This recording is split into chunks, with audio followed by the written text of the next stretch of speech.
আজকের এই চমৎকার আয়োজনের সম্মানিত সভাপতি, সম্মানিত সুধীবৃন্দ, সম্মানিত সাংবাদিক ভাইরা এবং যাদেরকে নিয়ে আজকের এই চমৎকার আয়োজন, আমার প্রাণপ্রিয় ছাত্র ছাত্রী ভাইয়া বোনেরা, আসসালামু আলাইকুম। খুব অনাড়ম্বর ভাষায় কয়েকটি কথা বলবো। আমি আসলে ভালো বক্তৃতা দিতে পারি না, আমি তো শিক্ষক মানুষ, আসলে এত বক্তৃতা কোথা থেকে শিখব। তবে যতক্ষণ কথা বলবো একজন শিক্ষক ছাত্রের সম্পর্কের যেটি থাকে সে ধরনের কথা বলার চেষ্টা করব। তোমরা অনেক মেধাবী, বিশ্ববিদ্যালয়ে ভর্তি হয়েছ। আমি পৃথিবীর সকল ফুল দিয়ে তোমাদেরকে সম্বর্ধনা জানাতে চাই। তোমরা সমাজের নিঃসন্দেহে অনুকরণীয় ব্যক্তিত্ব। বিশ্ববিদ্যালয়, আমি যদি গান্ধীর সেই বিখ্যাত কথা দিয়েই শুরু করি, দেশ ভালো হয় যদি দেশের বিশ্ববিদ্যালয় ভালো হয়।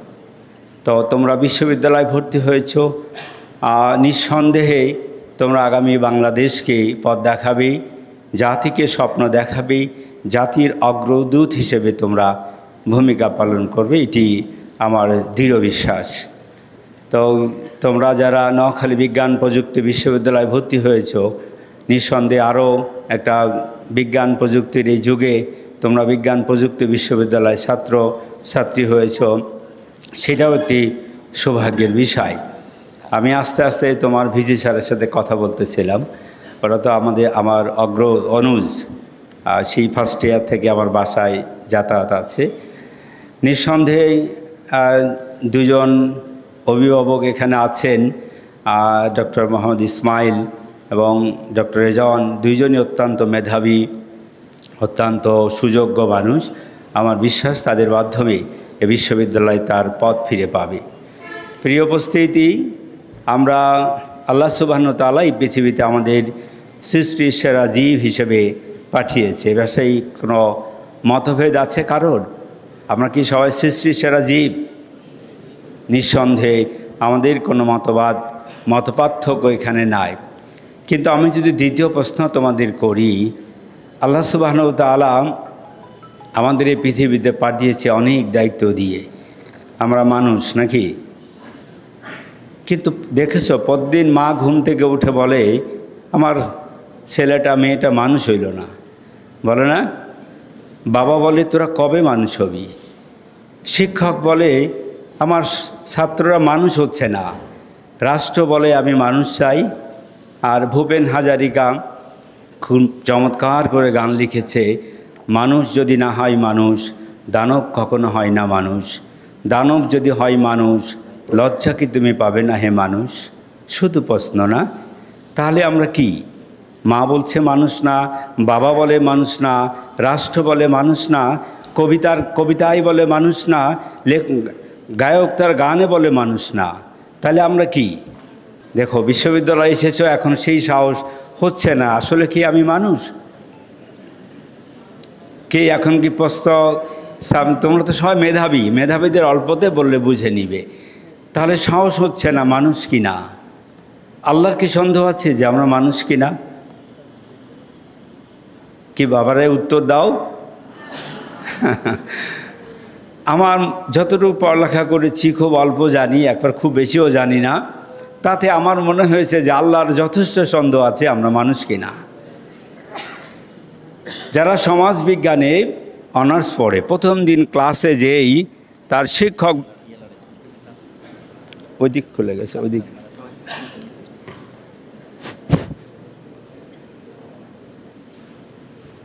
হ্যাঁ, শিক্ষক ক্লাসে সেই প্রথম দিন একটা প্রশ্ন করবে এসে যে man is a social animal. Man is a social animal, মানুষ একটি সামাজিক জীব। আল্লাহ বলছেন এই রয়্যাল বেঙ্গল টাইগার তুমি অসামাজিক, তাই তোমাকে আমি সুন্দরবন পাঠিয়ে দিই। মানুষ যেহেতু স্বাভাবিক, মানুষ যেহেতু স্বাভাবিক, তাহলে ওকে আমি ঘরে পাঠিয়ে দিই। That's is the difference. তুমি সামাজিক, তাই তোমাকে ঘরে পাঠানো হয়েছে, আর রয়্যাল বেঙ্গল টাইগার অসামাজিক, তাই তাকে সুন্দরবনে পাঠানো হয়েছে। এইটার পার্থক্য তৈরি করে দেওয়া হয়েছে। আমি সকল ধর্মকে সম্মান করি, শ্রদ্ধা করি, ভালোবাসি, তর্ক বিতর্কের মধ্যে যেতে চাই না। আমি কবি নজরুলের ভাষায় 1943 সালে কুমিল্লার কান্দির পাড়ে নজরুল একটা বক্তৃতা দিয়েছিল এভাবেই, সবাই বলে আমার বাণী যুবন, কেউ বলে আমি কাফের। নজরুল বলছেন আমি ওর কোনোটিই নয়, আমি শুধু চেয়েছি হিন্দু মুসলিমের গালাগালিকে গলাগলিতে রূপান্তরিত করতে। কী চমৎকার কথা, তাই না? জসীমউদ্দিন তার কবিতায় বলেছেন, তুমি যাবে ভাই যাবে মৌর সাথে আমাদের ছোট গায়ে, লতাই পাতায় জড়াজড়ি করে থাকি সেটা মোরা একসাথে। আমরা লতাই পাতায় জড়াজড়ি করে হিন্দু, খ্রিস্টান, বৌদ্ধ, মুসলিম সবাই মিলে জাতি ধর্ম ভেদাভেদ তৈরি না করে এই সুন্দর একটি বাংলাদেশ আমরা গড়তে চাই। যেহেতু আমি মুসলমান, আমরা যারা এখানে মুসলিম আছো তারা প্রতিদিন কোরআন শরীফ পড়ো না? পড়ো। কোরআনের প্রথম সূরার নাম কি? কে বলেছে এটাকে কোরআনের সূরা? কোথাও লেখা আছে এটি কোরআনের সূরা? বলে তোমরা বিশ্ববিদ্যালয়ে ভর্তি হয়েছ, থিসিস করবে, 300 পেজের একটা থিসিস করবে, আমরা বলবো যে তুমি একটি সারমর্ম অ্যাবস্ট্রাক্ট লিখে নিয়ে আসো। কত পেজ? 200 শব্দের মধ্যে। পুরো 300 পেজকে 200 শব্দের মধ্যে উপস্থাপন করবে। আমরা ওইটি দেখার সাথে সাথে বলতে পারবো যে তুমি কি লিখেছ। ঠিক সূরা ফাতিহা ইজ লাইক দ্যাট, সূরা is the summary of Quran. সূরা পাঠ করলে কোরআন পাঠ করা হয়ে যায়। তারপরে সূরাটার নাম কি? সূরা বাকারা। একটা গরু, একটা গাভী, একটা পশুকে কেন্দ্র করে আল্লাহ সুবহানাহু ওয়া তাআলা তার কোরআনের সবচেয়ে বড় সূরাটি দান করেছেন। তোমাকে পছন্দ করে নাই, কোনো মানুষকে পছন্দ করে নাই। আল্লাহ কাকে পছন্দ করেছে? গরুকে পছন্দ করেছে। কখনো কি একবার মনে প্রশ্ন জাগে নাই যে আল্লাহ কেন গরুকে দিয়ে এত বড় সূরা দিলেন, আমাকে দিলেন না কেন? আমাকে নিয়ে আল্লাহ বলছেন এই সূরার মাধ্যমেই, হে মানুষ, আমি তোমার মধ্যে পশু বানিয়েছি তোমাকে, তোমার মধ্যে পশুত্ব আছে। এই পশুত্ব যখন জেগে উঠবে তখন তুমি ধর্ষক, না হয় মিথ্যুক, না হয় দুর্নীতিবাজ, না হলে অপকর্মকারী, না হলে রাষ্ট্রের সম্পদ ভক্ষণকারীতে পরিণত হবে। তোমাকে এই পশুত্ব দূর করতে হবে। এই পশুত্ব দূর করার জন্য আমি তোমাকে একটা জীবন বিধান দিয়েছি। যদি তোমার জীবনে তুমি বাস্তবায়ন করতে পারো তাহলে তুমি মানুষ হবে। এই জন্য কোরআনের শেষ সূরার নাম সূরা নাস। নাস মানে মানুষ। আমি পশু, আমাকে মানুষ হইতে হবে। একটা বিশ্ববিদ্যালয় মানুষ হইতে শেখাবে। শিক্ষা, জ্ঞান, দক্ষতা, মানবতা, মূল্যবোধ ও নৈতিকতা ও চারিত্রিক গঠনের শিক্ষা দিবে বিশ্ববিদ্যালয়। ইটস এ জীবনব্যাপী একটা প্রক্রিয়া, যার মাধ্যমে আমার চরিত্র গঠিত হবে, যার মধ্যে আমার ভালো মন্দ শিক্ষা তৈরি হবে, যার মাধ্যমেই আমার রাষ্ট্রের কল্যাণ নিহিত থাকবে।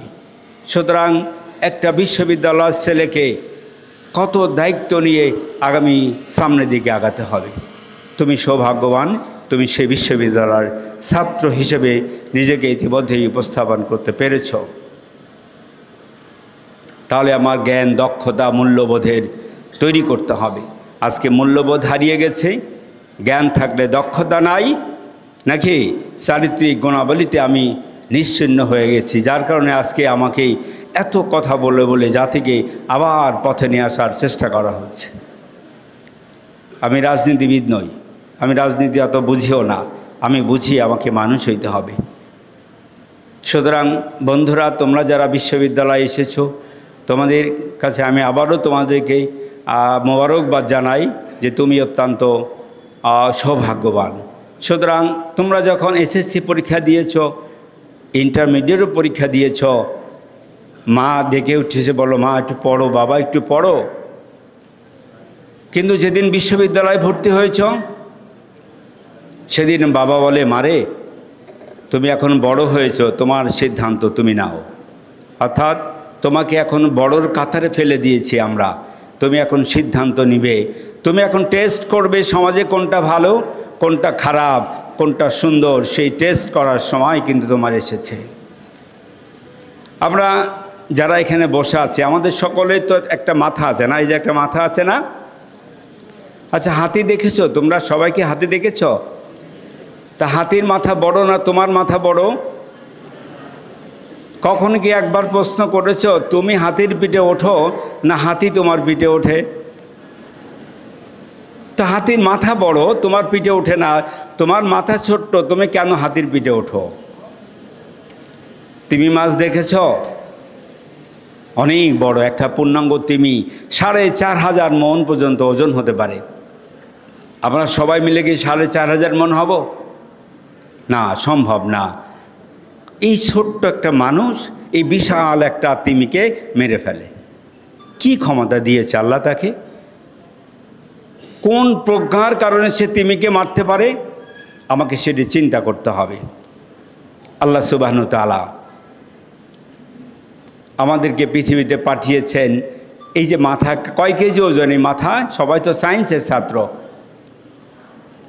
কয় কেজি ওজন? আরে বাবা বলতে হবে 1.5 কেজি। 1.5 কেজি মানুষের মাথা। তোমরা দেখেছ এই ছোট্ট মাথা দিয়ে আমরা কত কি করি না। 2006 সালের 21শে মে যখন কক্সবাজারের ঝিলংঝয় আমরা অপটিক্যাল ফাইবার ল্যান্ডিং স্টেশন বানাইলাম। সুদূর স্পেন থেকে ফিলিপাইন পর্যন্ত একটি অপটিক্যাল ফাইবার আছে, তোমরা হয়তো জানো। সমুদ্রের নিচ দিয়ে এটি নিয়ে যাওয়া হয়েছে, কাছের তৈরি তার। বাংলাদেশকে জুড়ে দিলাম কক্সবাজারে, সেখান থেকে চট্টগ্রামের কালুরঘাটে জাতীয় গ্রিডের সাথে সেটিকে জুড়ে দিয়েছি। সেখান থেকে নিয়ে গাজীপুরের তালিবাবাদ ভূপগ্রহ কেন্দ্রের সাথে জুড়ে দিয়েছি। এখন 3G 4G 5G গ্লোবালাইজেশন শব্দ দ্বারা আমরা পরিচিত হয়ে গেছি না? আরে বাবা, 1938 সালে নজরুল যখন কবিতা লিখেছিল সংকল্প, সেই কবিতার মধ্যে একটা লাইন আছে, হয়তো জানো, বিশ্বটাকে দেখব আমি আপন হাতের মুঠোই পুরে। ঘুম থেকে উঠেই সারা দুনিয়াকে দেখে ফেলাচ্ছি না? তখন কি মোবাইল আবিষ্কার হয়েছে?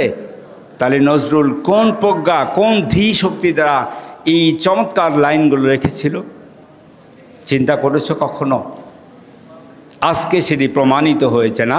পৃথিবীকে তছনছ করে দিয়েছে এই অপটিক্যাল ফাইবারের দৈর্ঘ্য মাত্র 20,500 কিলোমিটার। আল্লাহ সুবহানাহু ওয়া তাআলা তোমাকে কি দিয়েছেন?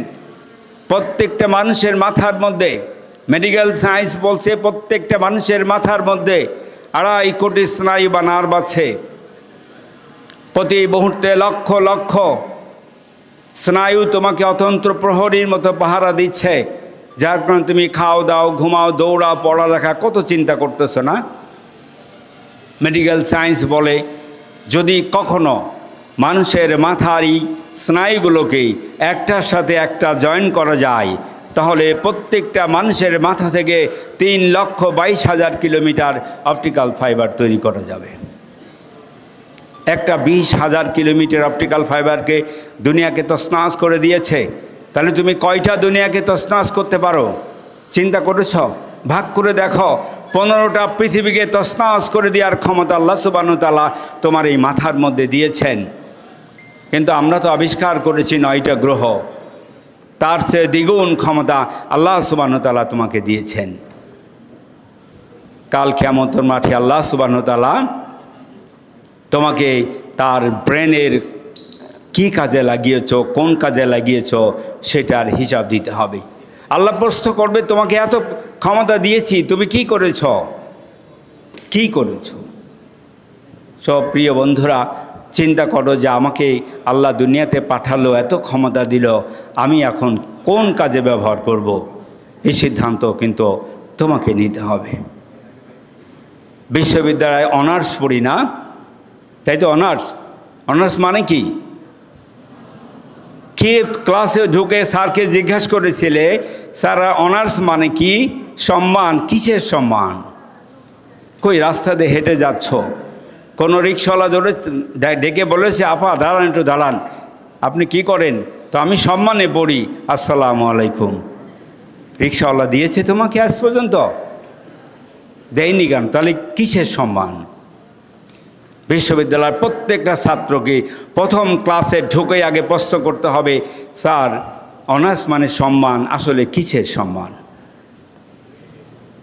আরে বাবা, আজকে বাংলাদেশের 40.2% মানুষ এই দুপুরবেলায় পেট ভরে খেতে পারবে না। 23.3% মানুষ আন্ডার দ্য প্রভার্টি লেভেল, 9.3% মানুষ under the great poverty level. সেই দেশের মানুষ তুমি বিশ্ববিদ্যালয়ে ভর্তি হয়েছ। এদেশে এখন এমন মানুষ 3 মাস একটা ডিম খাইতে পারে না, তার পুষ্টির অভাব হচ্ছে না। সেই রিক্সাওয়ালা, সেই কৃষক, তারা বলেছে আমাকে টাকা দিও না, আমার ডিম না খাইলেও চলবে, আমার যে সন্তান ইন্টারমিডিয়েটে পাশ করেছে তাকে বিশ্ববিদ্যালয়ে পড়াও। সে বিশ্ববিদ্যালয় পার হয়ে একদিন অনেক বড় অফিসার হবে, বিজ্ঞানী হবে, সে আমার জন্য ধান আবিষ্কার করবে, রিক্সাওয়ালা বলবে আমার জন্য রাস্তা বানাবে, আমি সেই রাস্তা দিয়ে রিক্সা চালিয়ে আমার জীবন শেষ করে দিব। তোমাকে কোথায় ঠেলে দিয়েছে বুঝেছ? তো আমি বলবো রে বাবা, বিশ্ববিদ্যালয়ে পড়ো। এই পড়ার জন্য তোমাকে অনেকগুলো প্রশ্নের সামনে আসতে হবে। প্রতিদিন 3টা স্বপ্ন নিয়ে বাইর হয়ে যেও। আমি উপদেশ দিচ্ছি না, একজন শিক্ষক হিসেবে বলতেছি। এই যে বললাম এত মেধা আল্লাহ দিয়েছেন, আমি মানুষ, তাহলে আমি প্রতিদিন স্বপ্ন দেখো যে আমি পারি, কারণ আমি সৃষ্টি সেরা জীব।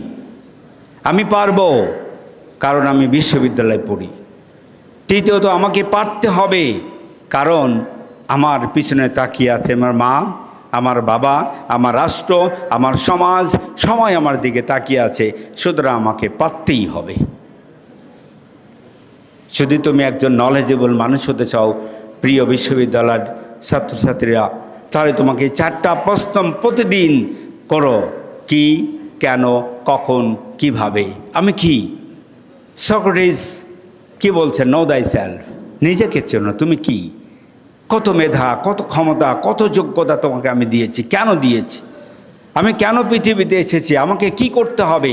তাহলে কি, কেন, কখন, কিভাবে, এই 4টা প্রশ্ন সবসময় রাখবা যে আমি কেন পড়তেছি, আমি কেন বিশ্ববিদ্যালয়ে এসেছি।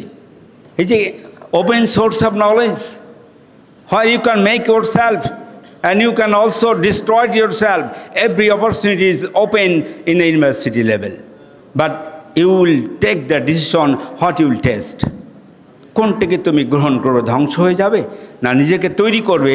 Every opportunity is here, but তোমাকে টেস্ট করতে হবে যে আমি কোনটা নিব, ধ্বংস নিব না আমি সমাজের শ্রেষ্ঠতম জায়গায় পৌঁছাতে চাই, সিদ্ধান্ত নিতে হবে। সুতরাং আমি আমার বন্ধুদেরকে বলবো যে এই 4টা প্রশ্ন রেখে রে বাবা, ফার্স্ট ইয়ারে এসেছ। একটু আগেই আমার অনুজ ছাত্র বলতেছিলেন যে আমরা ফার্স্ট ইয়ারে এসেই বলি ফার্স্ট ইয়ার ডোন্ট কেয়ার না, সেকেন্ড ইয়ার ব্যাক গিয়ার, তাই তো? ফার্স্ট ইয়ারে যদি ডোন্ট কেয়ার হয়, সেকেন্ড ইয়ারে ব্যাক কেয়ার হবে, থার্ড ইয়ারে কি হবে? তখন ফেল আমার জন্য অবধারিত, তাই অবধারিত ফেল। তুমি এসএসসিতে প্লাস পেয়েছো, গোল্ডেন এ প্লাস, এইচএসসিতে ফেল করেছো, তাহলে কি তুমি বিশ্ববিদ্যালয়ে ভর্তি পরীক্ষা দিতে পারবে? পারবে না। চিন্তা করতে হবে কতগুলো সিস্টেমে তোমাকে বেঁধে দেওয়া হয়েছে না। তাহলে আমি বললাম 4টা প্রশ্ন, যদি তুমি পারফেক্ট মানুষ হতে চাও তাহলে তোমাদেরকে 3টা প্রশ্নের উত্তর খুঁজতে হবে।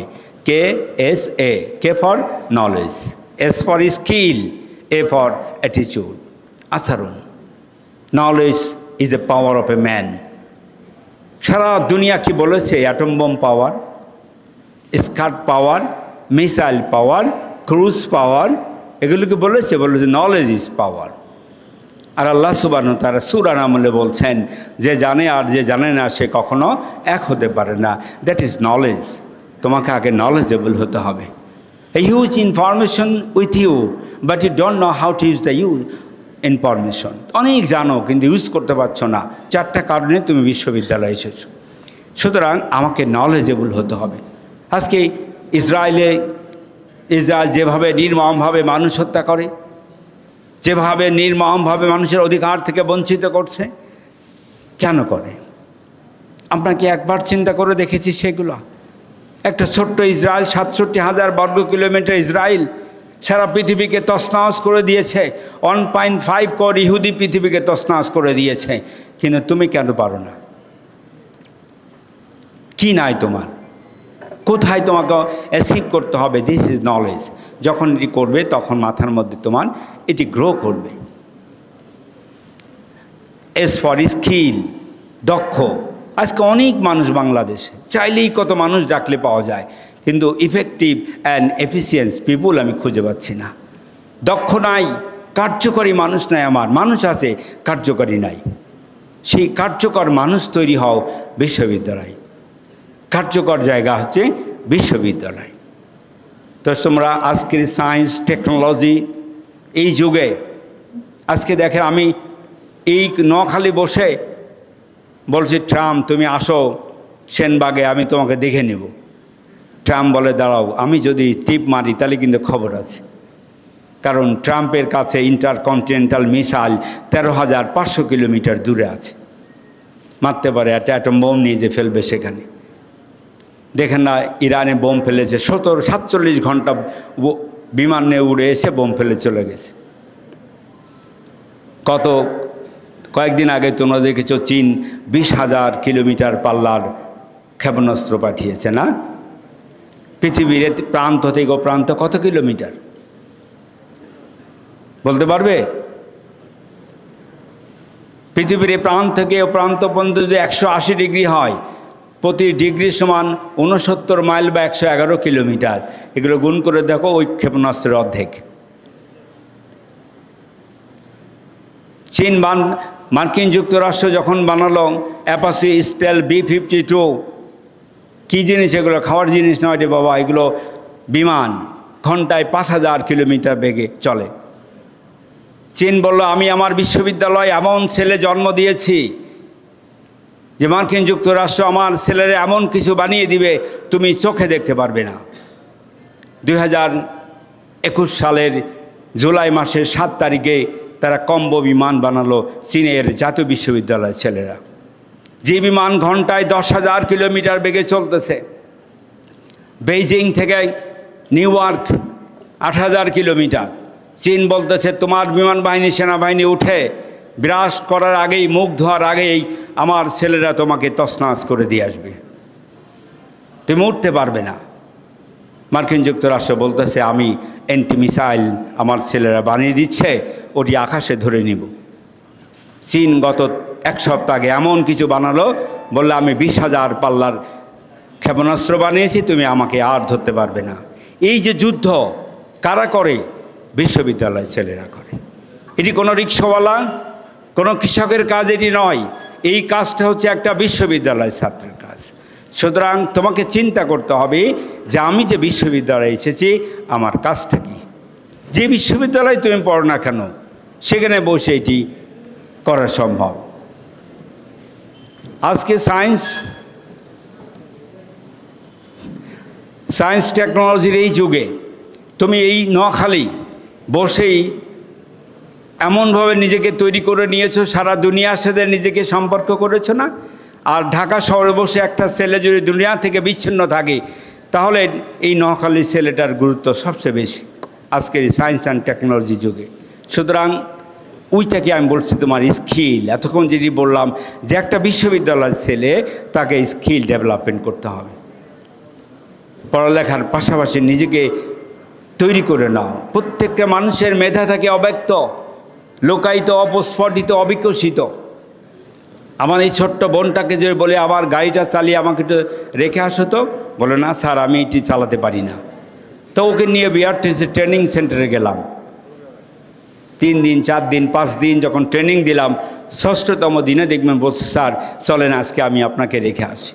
যে মানুষটা 5 দিন আগে পারে না, 5 দিন পরে কিভাবে পারলো, তাকে ট্রেনিং দিলাম, তার মেধার বিকশিত হয়েছে, সে এখন পারফেক্ট ম্যানে পরিণত হয়েছে।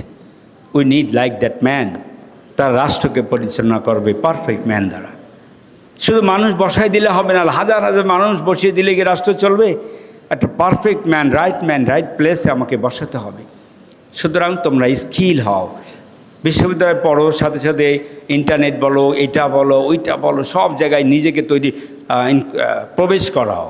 বসে থেকো না, প্রতিটা মুহূর্তে সফল হতে চাও, দ্রুত শুরু করো, দ্রুত শুরু করো। 3 নম্বর কথা বলেছি, এ ফর অ্যাটিটিউড, তোমার আচরণ তৈরি করতে হবে। প্রথমে বলি শিক্ষা, জ্ঞান, দক্ষতা, নৈতিকতা ও মূল্যবোধ আচরণ সৃষ্টির কেন্দ্রবিন্দু হচ্ছে বিশ্ববিদ্যালয়। আমরা রাজনীতি করতে পারি, ভিন্ন মত থাকবে, ভিন্ন পথ থাকবে, ভিন্ন আদর্শ থাকবে, সেই আদর্শকে আদর্শ দ্বারা মোকাবেলা করো, পথকে পথ দ্বারা মোকাবেলা করো, বাহু বলে নয়, শক্তি বলে নয়, মিথ্যা অপবাদে নয়, আমরা আমাদের যোগ্যতা দিয়ে সেটি পরিবর্তন করতে চাই। তো বন্ধুরা, যে বিশ্ববিদ্যালয়ে এসেছো, আমি এগুলো তো অনেক কথা সারাদিন বলা যাবে। আজকে তুমি এমন একটা জায়গায় দাঁড়িয়ে আছো, তোমার জীবনের যাত্রা শুরু হয়েছে সবে মাত্র। আমি একটু বলি এইভাবেই যে 10 বন্ধু এই জায়গা থেকে এখন আমরা দৌড় শুরু করব। বিশ্ববিদ্যালয়ে এসেছি আমরা 10টা বন্ধু, নোয়াখালী বিজ্ঞান প্রযুক্তি বিশ্ববিদ্যালয়ে ভর্তি হয়েছি, যে আমাকে এখন সমাজের শিখরে পৌঁছতে হবে, সারা পৃথিবীতে আমাকে পৌঁছে যেতে হবে।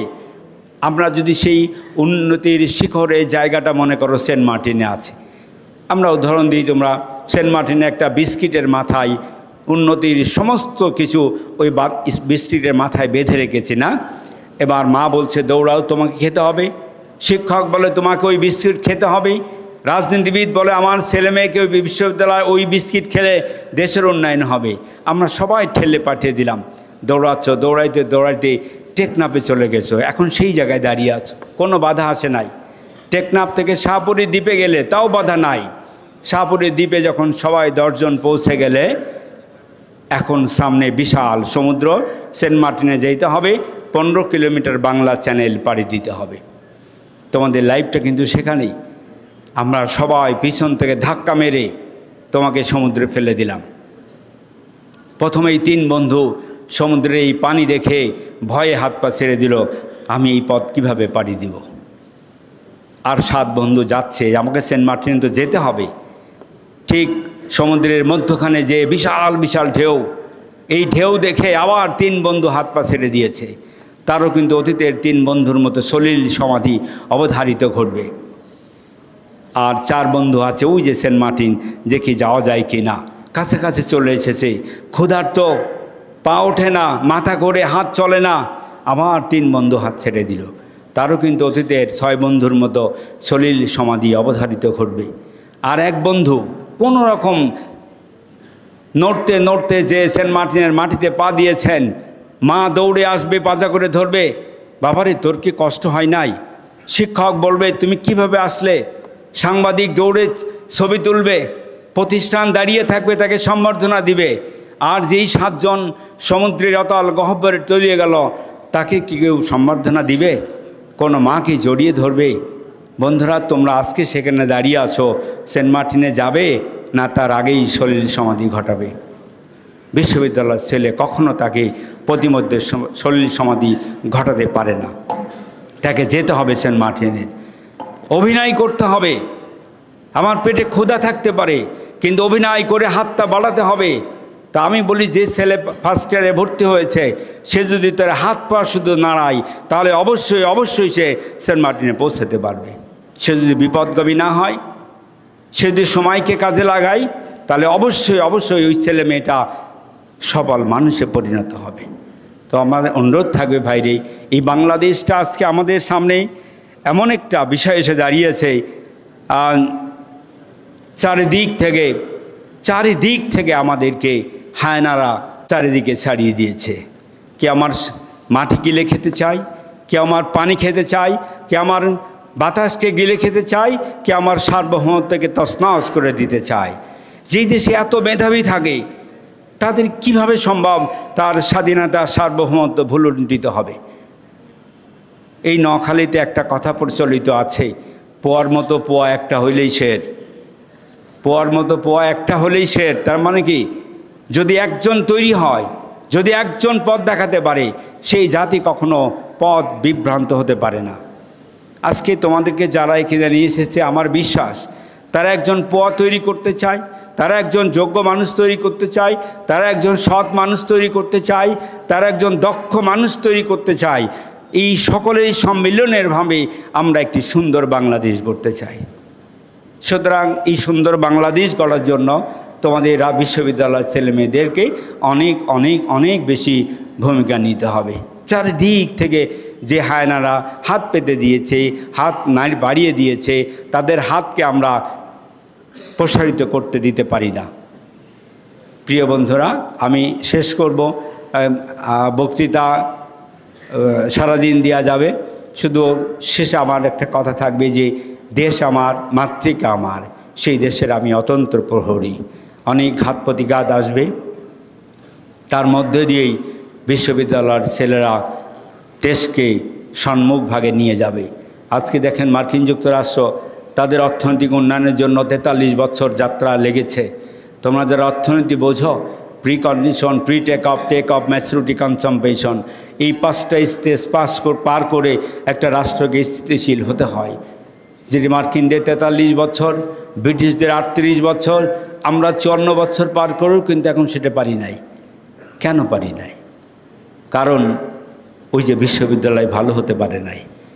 দেশ ভালো হয় যদি দেশের বিশ্ববিদ্যালয় ভালো হয়, অর্থাৎ আমরা বিশ্ববিদ্যালয়কে ভালোভাবে তৈরি করতে পারি নাই। তো আমি অনুরোধ করব, তোমাদের যে মেধা আল্লাহ দিয়েছেন, যোগ্যতা দিয়েছেন, সেই যোগ্যতাকে তোমরা কাজে লাগাও। দেশের জন্য, তোমার জন্য, বাবা মার জন্য, সমাজের জন্য কাজে লাগিও।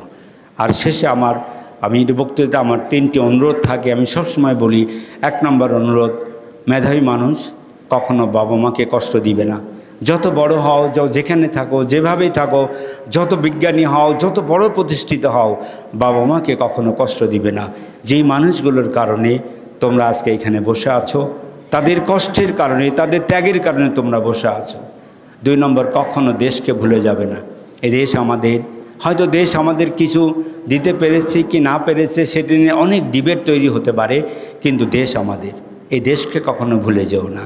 তৃতীয়ত, কখনো ধর্মকে ভুলে যাবে না। আইনস্টাইন বলেছেন, science without religion is lame, আর religion without science is blind. ধর্ম সায়েন্স ছাড়া অন্ধ। সে ধর্মকে ভুলে যাবে না। ধর্মের কথা বললেই একসময় কত রকম কথা হয়েছে, তোমরা দেখেছ।